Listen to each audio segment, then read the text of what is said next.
Hey, it's 5:30 a.m. and I can't sleep, so I smoked weed and listened to Roundabout, and I'm gonna talk about it now. Sometimes you're so used to a song that you don't realize what is actually inside of it. I'm gonna give you a brief little play-by-play here. I'm gonna skip the intro, y'all. You already know about that one. Listen to this. Right off the bat, that fucking bass line, I don't even need to talk about like how insane this bass line is, right? Like, what are you doing? But it's not just the bass line. It's they give you a little thing to play with in your left ear. You hear that? Obviously, you hear that. It's really obvious. It grabs your attention. You're like, okay, we got this bass in the middle. It's pretty nice. Well, what is that over there? And then there's a third guitar just for the right ear there at the very end of that part. The thing that I'm like really impressed with more than anything is the instrumentation and the panning of the instruments and just how detailed and layered the composition is. Like, there are so many. If this was an FL Studio project, you have any idea how many like layers of tracks there would be? Some of them you don't even notice. Like listen to this. Listen to this drum fill. You hear that one tom that's like way in the right? Like, they didn't need to do that, but it just makes it so much more interesting where there's like a direction. It's like in the middle and it's like, whoop, and then, oh, no, we're back to the middle again. Like, as a music producer myself, I would not have thought to do half this shit. This is not just like music your dad listens to because it's got guitars and country boys singing about the mountains. There is a reason this is as popular as it is. It's just I was so used to hearing it, you know, in all the meme compilations and stuff that I didn't even realize what was actually going on here and how interesting this was when you really take a listen to it. I've listened to this whole song before many times, but I never really listened to it until I smoked weed because I couldn't fall asleep. And then I don't... Like, literally, I got high, and then out of nowhere, I had just had the urge to listen to this song. It just happened. I wasn't thinking about anything related to it. I don't know how the thought came up. Got some layered vocals in the right ear.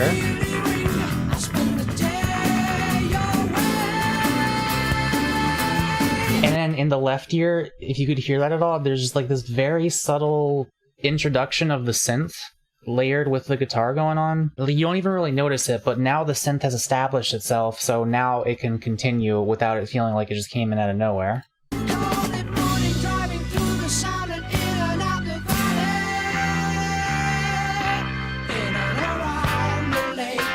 Also, this chorus is in 14/4 time, by the way.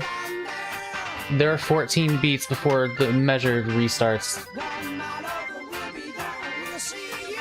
We just skipped 2 beats. In the chorus, we got the guitar on the right ear, so that the left ear can get this. You got bass and vocals in the center, and then other backup vocals in the left and right ear, all like fully spaced to the sides, by the way, which is something that I'm like afraid to do, but especially in old rock music, you tend to hear that a lot, where they'll just fully pan an entire track all the way to one side, even if it's like really important and central to the song. It's just, here's the guitar in the left ear for the whole song. Okay.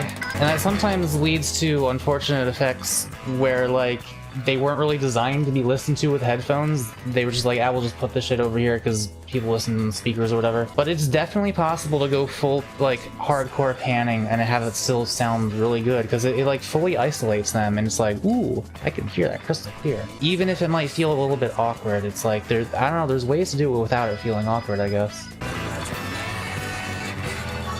I have no idea what these lyrics mean, by the way. I'm someone who tends to pay attention to lyrics a lot, but there's enough going on elsewhere in this song where like that shit just doesn't even matter. Also, this part, okay, I need to like measure this actually.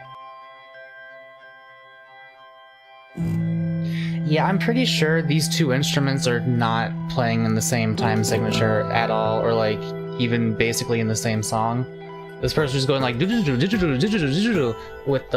his hand on the keyboard, and then this other person's playing the guitar just alongside it, and they're just kind of syncing up, and it just makes it feel so organic and natural. It's like it's not just going do do do do do do do do do do do do, and then the guitar starts on the same measure as it. It's just going like and then the guitar is just going along with it, kind of. The arpeggios do not have to be in a consistent time signature because they are essentially just noise. They're like a chord just split up randomly. I'm trying so hard to explain this, but it's like the way they have that arpeggio going in the left ear there, they managed to do it in a way in which it has escaped the responsibility of needing to adhere to the beat of the song.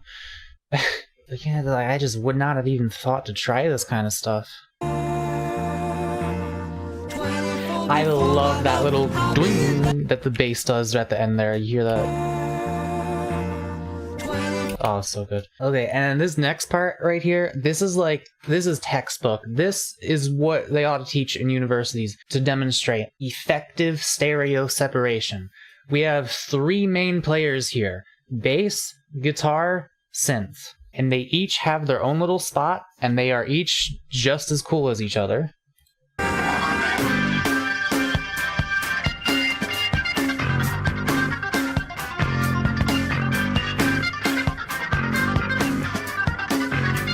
It's like everything is doing something a little bit different, and they each keep like grabbing your attention. Like you hear that the growl of that bass is like, and then oh, but then you hear the synth thingy, and you forget about the bass as it goes away, and then it comes back, and you're like, oh, it hits you again. The guitar on your left ear tickles your brain with its rhythm and brightness, calling attention to itself. And yet, how could you possibly ignore that shit happening in the right ear? Like, buddy, what is going on over there?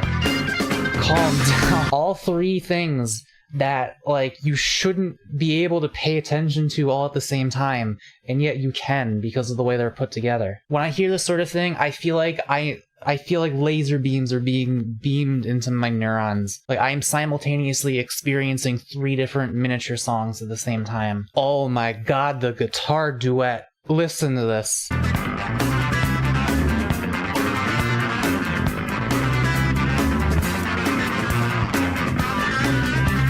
Shit, where am I?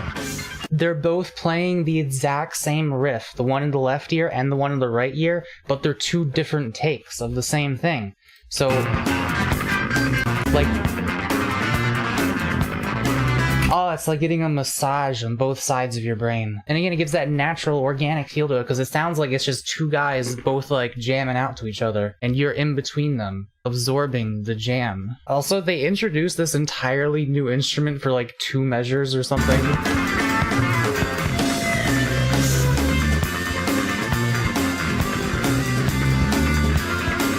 Like, is that guitar or violin? I don't even know. It's cool. And then they're done with it. Dude, listen to how tight the rhythm is on the guitar in the right ear here.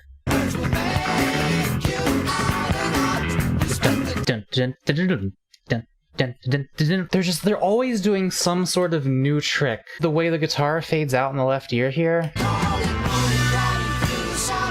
That doesn't happen anywhere else in the song, I don't think. And they go up a little bit at the end of the chorus there on the vocals. Make sure you're still on your toes. I love how the bass sounds in this one part. It has such a nice growl to it.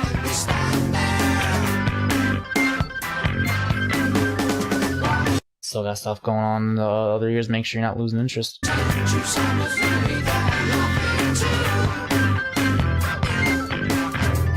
I don't know what the hell that was.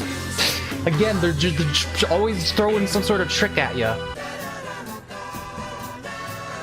All the vocal layering going on here is like, oh my god. And you know, of course, they completely changed the song again just for the outro. Yeah, and of course, this is to say nothing of like the overall composition, the fact that they made an 8-minute song like worth listening to. I just think this song is an incredible example of how to make the mix interesting with like panning and careful yet natural interplay of instruments. Anyway, that's the video. I just felt like making this because I don't make videos anymore. My channel's still dead. I am planning to revive it still, but I need a lot of time still. I got some stuff going on in my life. I stream Tuesdays and Thursdays now if you want to watch me be an idiot. Bye.